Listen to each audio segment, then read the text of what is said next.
Oh man. I hope that's new water. Nothing like Ross did. Good stuff. Now, preach! One of the things I was thinking about was something I like to do in the evenings. It's when I put Tiffany down or Drake's down and we're sort of, Lori and I are getting ready for bed and we're unwinding, I normally go downstairs and I'll turn the lamp on and of course I have some coffee. And it's a beautiful thing. Have some coffee and I throw up smoothjazz.com. Now, if any of you guys love jazz, that's the website to hit. I throw that up. It's playing softly in the background. I have myself a book. Now, and that's what I like to do. I like to just curl up with a book. Like, I was so depressed when the Left Behind series was finished. I was like, this is ridiculous. My life is over with now. It's sort of like when Survivor goes off. I was like, I don't have a life until it comes back on. It's pretty pathetic. But one of my friends recently gave me 2 books for me. He said, man, you would absolutely love these books. And I said, what are they? He said, it's a title that's kind of weird, but it's all good. There's 3 books. There's only 2 out. The 3rd one's coming out. It's coming out in October. And I said, what are the books? He said, it's black, and the other one is red. And I was like, yeah, that sounds like good books. That's some titles right there. So I read them, and I absolutely fell in love with them. Matter of fact, I am depressed right now. Lori came downstairs, and I was just sitting there without a book, just drinking coffee. She goes, what are you doing? I said, I'm just depressed. I mean, I'm waiting till October. I'm just basically existing until October comes out, until White comes back out. I don't know if any of you guys have read those books before, but they are absolutely addictive, and I absolutely can't wait. That has nothing to do with the sermon at all. I don't even know why I'm telling you this, but it's good stuff. All right? But here's something that recently, within the last 3 months, the Lord has been working with me with. And so in this short, brief amount of time period, in addition to what the youth wanted to minister to you with, I wanted to share my heart in this regard.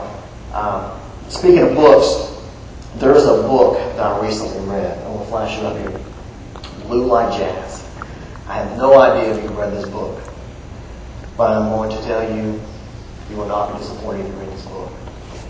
Let me just tell you, it's sort of like an odd title, and I'll tell you how I came up with this. We went to Mexico, and there was a youth pastor down there.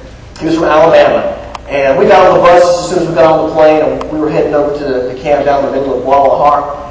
And I had 2 of the youth sitting in the very back, right behind me. And right now we were sitting there cutting up jokes, goofing off the entire time. We were just making comments about the whole bus trip. We were talking about pictures. We were talking about books. We were talking about music. We were talking about the whole gamut. And even some of the youth in the back, they said, my goodness, he's like a little clone of you. This is sickening. And I said, it's a beautiful thing. I don't know what you're talking about. But here's what happened. I mean, we really clicked. It was absolutely just a friendship made in heaven.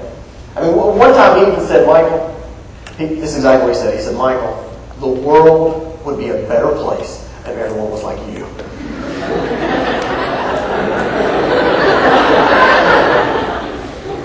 Nuh-uh. So what I said was, no, Brad, the world would be a better place if everyone was like you. And he said, no. The world would be a better place if everyone was like you. And I said, yeah, you're right. Right, we were sort of like, it's sort of weird. Except he had longer hair than I did. I won't touch the hair issue. Don't even go there, okay? So here's what happened. He said, you got to read this book. Check this book out because someone came up to me and said, this guy's experiences, but basically what it is, it's like a book of self-realism. It's not theological. It's just a book of a young man, about 28. He lives in Seattle. His experiences and how he's grown through that, grown closer to God. And he said, the person who told me to read this book said, there are situations in this book that this guy runs into, Donald Miller, and the way that he would react to the situation or what he would say to the situation sounds exactly like you, Brad. And he said, so I'm telling you, it will sound exactly like you. And I said, I want to get it. Because it's a beautiful thing. So I got the book and I was sitting there reading it. Sure enough, it came to certain situations in the book, and I was sitting there reading it. And I would stop and I would say, oh no. I know what I would say to something like that. I know exactly what I do. So I keep reading. A couple paragraphs later, I would put the book down and I was like, this is absolutely disgusting. So you might not want to get the book. But it's a great book. One of the things that he pointed out pretty consistently was this, is that the fault of most problems that reside in this individual's life, Don Miller's, centers around him. And so this verse came around. About the first couple of chapters in the book, listen, let me read this verse. This is the heart is deceitful above all things and desperately wicked. I mean, who can know it? And so what I started to do is, as I was reading this book, and just consistently by the ministry of the Holy Spirit, this verse is just pounding me left and right. The odd thing is that I started to realize something. Michael, you are profoundly ugly. That's what hit me. You are a wreck. That was hard. Now, Christians will probably, get together in circles, and they'll amen this, and then they'll shout the glory home. But when you actually start thinking about that, how ugly you are, it is profoundly humbling. And the weird thing about the gospel is, it has this odd message, which basically reads something to this effect. Come unto me and die, so that you can live. Isn't that weird? I mean, who's going to follow a thought like that? Come unto me and die, so that you can live. Brings me to this thought. I was 19 years old, and just freshman year in college, and one of my very best friends, Shane Gill, we decided that we were going to go up to Michigan and convert some Yankees. So we took off. He was a Yankee. And so we took off and we went to Michigan and to a camp called Camp Barracuda. Now, you only get there about a week and a half earlier to camps, basically so that the counselors and the staff can get together and sort of run the whole routine and know exactly how the camp's going to run, and so you'd have a chance just to feel comfortable with who you're working with throughout the summer. Well, as soon as we got there, all the camp counselors came into this giant auditorium. They circled us up. There's a whole bunch of us. I mean, we were scattered. I mean, we represented almost the entire American globe here. I mean, it was just, I was like, wow, there are people from every state. This is awesome. So it came to me, basically what they were doing is, they said, all right, so that you guys can get to know each other, here's what you need to do. Go around, say your name. When you say your name, give us a little something about yourself so that we can know sort of where you're at and what you're like. So, went around and finally came to me. And without going into this long tirade story, I basically told this story of something that happened with me and when I was dating this girl in high school, and the whole place was just absolutely dying laughing. I mean, I had some of the guys, they'd come up from the other end of the circle, they'd say, man, you are hilarious, give me 5 right there! And they'd give me 5, and I was like, yeah, all right, I am accepted.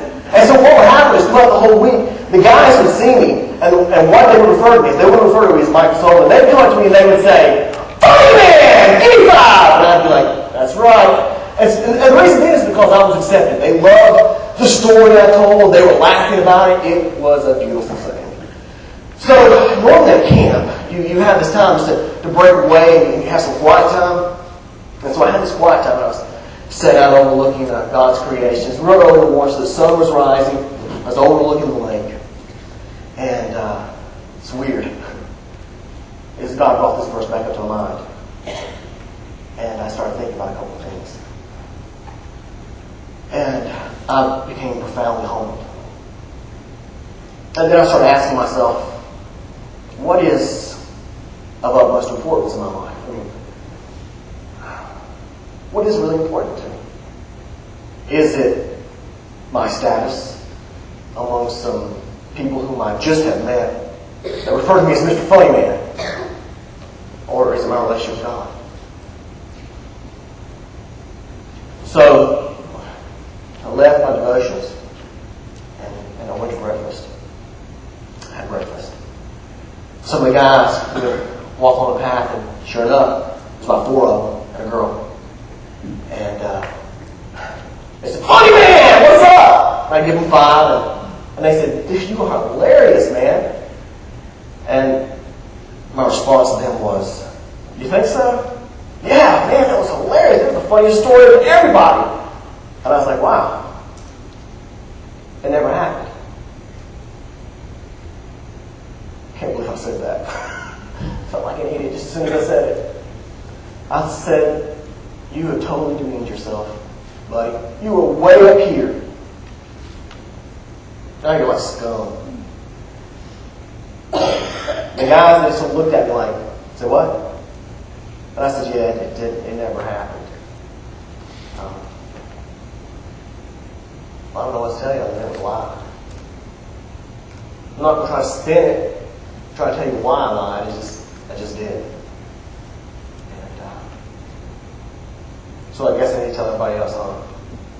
They didn't want to say anything. They were just looking at me. And I said, well, I guess, all right, then. I guess I'll see you guys around.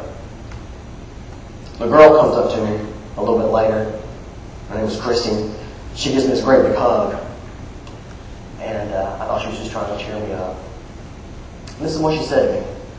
She said, that probably was one of the most spiritual things I've ever seen anyone do in my life. I was like, what, lie? Oh, because I need some more. She said, no, it takes some guts. And it does. It's weird how the gospel works. Come to me and die. And so I guess I would probably say my walking down this path, just sort of uncovering just how profoundly wicked I am and how honed I continue to be. And it just kills me in all sincerity. And so from my heart, I'm like, God, I want to be transparent, and I want to be just sort of to you when I don't want to put emphasis upon status, and I don't want to put emphasis upon things that really aren't really going to matter, because it's really you, and I'm created for you, and my heart is designed for you. And it is weird how God will say, I'm going to break you to make you. It's so odd how addicting that can be, because everything within us has an abhorrence to it. We don't want to have anything to do with anything that would be self-demeaning. We fight it as hard as we possibly can. We fight it. Our wrongs, we will spin it. Our ugliness, we'll put makeup on it. We'll avoid it. I do. The title of the book was The Blue Light Jazz. I absolutely love jazz. And it's weird though, because in high school, I never really was like, oh, I love jazz so much. But in high school, I would hear jazz music being played, and I was like, okay, look, it's fine. I didn't think it was great, I didn't think it was bad, I just thought it was sort of neutral, it's whatever. It's weird how I fell in love with jazz music.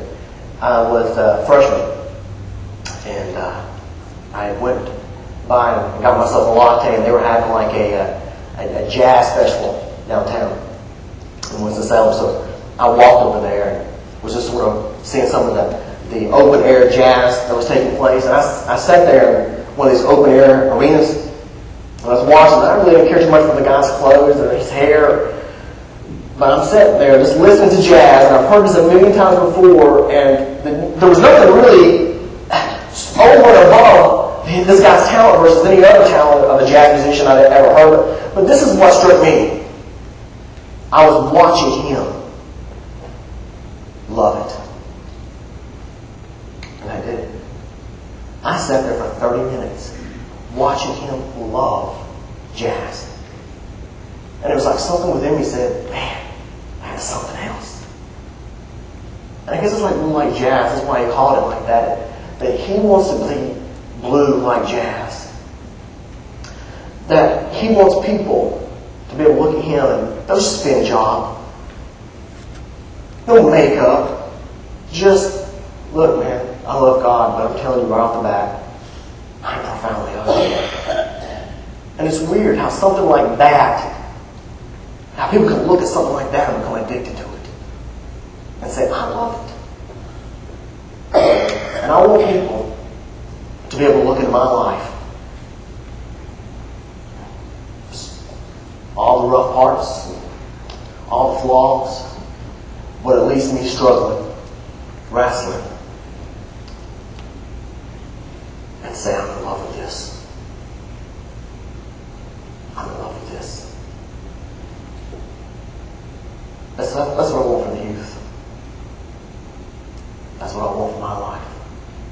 And that's what I want for my little boy's life, my little girl's life, my wife's life, and for you.